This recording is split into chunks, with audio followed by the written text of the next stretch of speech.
So for today's video guys, ay tuturuan ko kayo kung paano mag-register sa PayPal.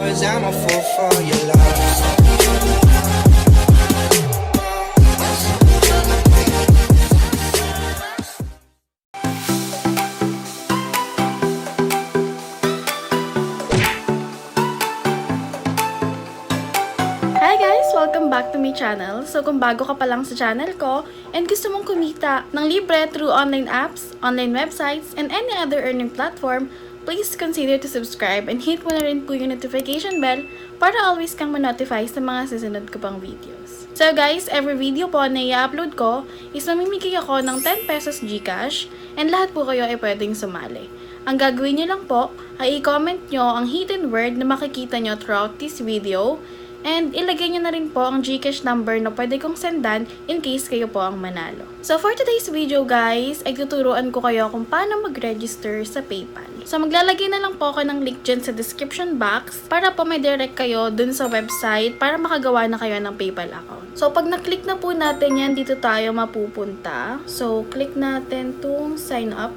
Sign up for free today. So, ang piliin lang po natin is personal account. Then, next. So, pipiliin ko po is online shopper. Then, next. Then, input po yung mobile number natin. Then, mag-send po na code. So, na-auto na po yung code na dumating sa akin. And then, dito na po ako na-direct. So, need po natin dito ng email address. Middle name natin.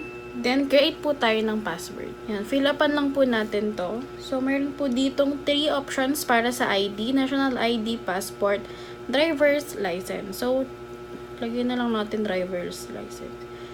So, maglagay na lang tayo dito ng random numbers. And then, street name.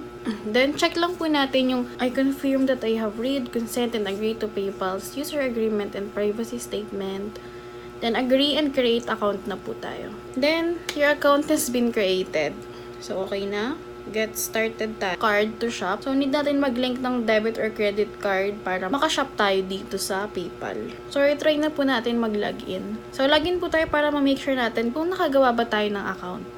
So, ito, na-direct na tayo sa login. Naka-open na dito yung ginawa kong PayPal. So, kung wala po kayo ng ID dun sa 3 options dito para makagawa tayo, pili lang po kayo ng kahit ano and try nyo rin pong hulaan na lang yung number. So, ako po is, ginlik ko yung driver's license kahit wala naman ako nun. And then, naglagay lang ako ng random numbers. And, nakagawa naman ako ng account sa PayPal. So, ito na siya. So, guys, I hope you like my video. And kung may natutunan man kayo, please like, share, and subscribe. And hit mo na rin po yung notification bell para always kang ma-update sa mga susunod ko pang videos. Stay safe and God bless sa ating lahat. See you on my next video. Bye!